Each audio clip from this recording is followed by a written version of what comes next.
As so many parents help their kids pack and get ready for that big moment heading off to college, another family this evening remembering sending their son off.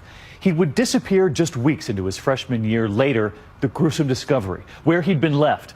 And right here tonight, his girlfriend speaking out to 2020 in her first network interview about what it was like to be trapped in a love triangle that would turn deadly. Matt Gutman in Florida on this case from the start. It's a twisting obstacle course through swamp and thicket. Still, Carlos Aguilar knows this rutted drive like a father knows the contours of his son's face. It's a route he's driven so many times, leading to the site where the body of his teenage son, Christian, was discovered 2 years ago. This dirt track is getting narrower and narrower. It's amazing that anybody found this body.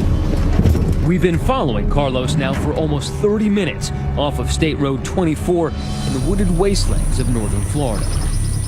The road is not that bad. This road? Yeah. No, it's not that bad, but it's not easy. Yeah. Now you're seeing this, you know that it was impossible for us, even with 500 people, to find him. This hard-working immigrant family from Colombia plucking weeds and wetting the earth with their tears considers this sacred ground. There's a cross with rosary beads. The name Chris is spray painted on a nearby rock. He's like a father's dream. Yes, and the name of Christian means a gift from God. So it was a gift from God. You said that God has been with you with the grief. He chose this cross for me. Life wasn't supposed to end here so soon for the 18-year-old scholar with the dancing eyes and the megawatt smile. What was your brother like? He was shy with people he didn't know, but once he got to know you, he would just open up. He would just start cracking jokes, start telling you things about himself, just any way to get you to laugh. He would try to find a way. So how did Christian Aguilar end up in this marshland, bound, face down in a shallow grave, what the cops call an enemy-style burial? This was some type of nefarious act. Somebody was trying to conceal the body of a person. We find that most generally in cases of murder. It's a story that made headlines up and down the Florida Turnpike. A search is underway for missing University of Florida student. And got national attention. I still feel my son is still alive in my heart. The twisted murder mystery started at this elite charter school in Miami. Christian Aguilar was known for his easygoing cool, his charisma, and his taste for hip-hop. I get it custom, you a customer, you ain't... So that's one thing that you and Christian had always shared, is love of hip-hop, and specifically Kanye. I mean, to this day, I still love Kanye West, so yeah. You know, we would just hop in his car, go with him to his house, hang out for a while.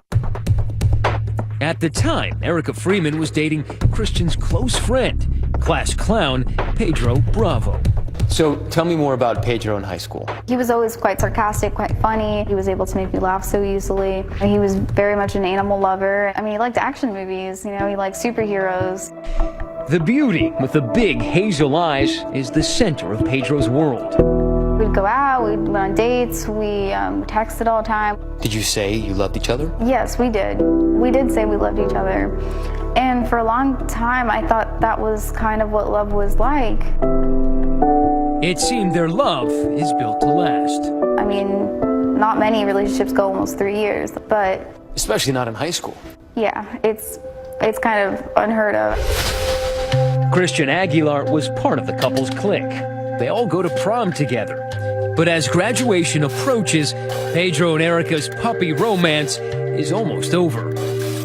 At one point, you decided that this relationship wasn't working for you. Yes, I did. I had talked to him about it. I was like, you know, maybe we should go on a break. I don't think I'm happy. I felt like he almost manipulated me at that point of my life. Erica breaks up with Pedro, and abruptly, the class clown's laughter is replaced with tears. He was very emotional about it. He was very, you know, he cried a lot. He was very, I mean, it was not what I was expecting at all when I broke up with him.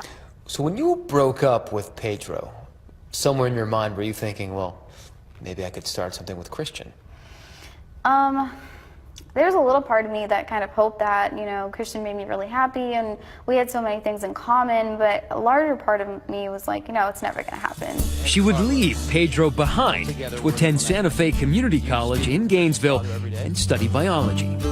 Coincidentally, Christian is heading to Gainesville also, but to the Swamp, home of the orange and blue University of Florida Gators.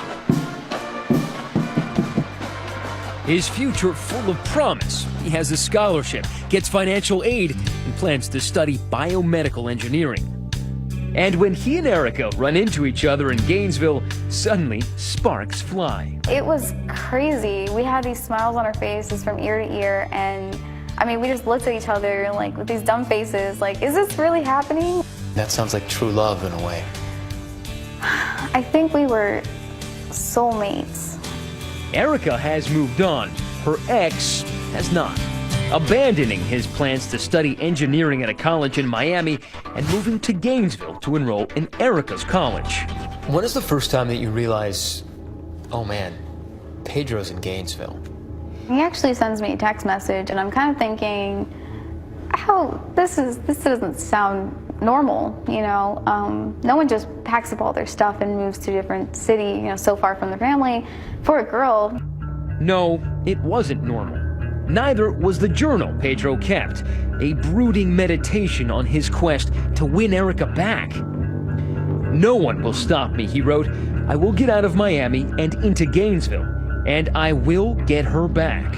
I just was kind of like, oh my God, what are we gonna do? Should we tell him? Should we not tell him? Should we, should we just live our lives and kind of if he sees us or meets us or something, we'll worry about it then. 2020 obtained that journal and sketchbook, which would prove central to the story. In it, Pedro's personal and meticulous self-help plan to get rid of acne, whiten his teeth, and even wear a red shirt because he thinks it will be more eye-catching to the opposite sex. His handwritten musings winding around seemingly unrelated sketches of cartoon characters, monsters, and sometimes sentimental doodlings. They almost look like he could have been a cartoonist, they were very beautiful pieces of art.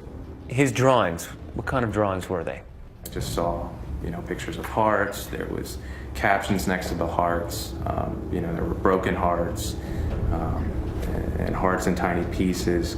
Adding insult to injury, Pedro now hears through the grapevine that his true love's heart now belongs to one of his best friends, Christian. The journal revealing his increasing anguish. I feel as if someone stabbed me and I bleeded out and died. I want her back. Please, I'll give anything. It's September 7th, and this is the 34th Street Wall. Erica agrees to meet Pedro here. It's a place where for years UF students have come to paint graffiti, but this is an awkward moment at best because right away Pedro asks her if she's dating Christian. She says no. He confronted you with the pictures of you and Christian. He showed me a picture of me standing next to Christian, and I was just like, listen, we're friends, we're hanging out, we're not dating, we're just hanging out. But you lied to him. I did lie to him, yes. Why did you lie? I just felt like it wasn't the appropriate time to tell him that. I don't want to push this kid at all. I don't want him to think anything, that might throw him over the edge. But Pedro is spinning out of control. He's even been talking suicide. And then, curiously, he calls Christian for help.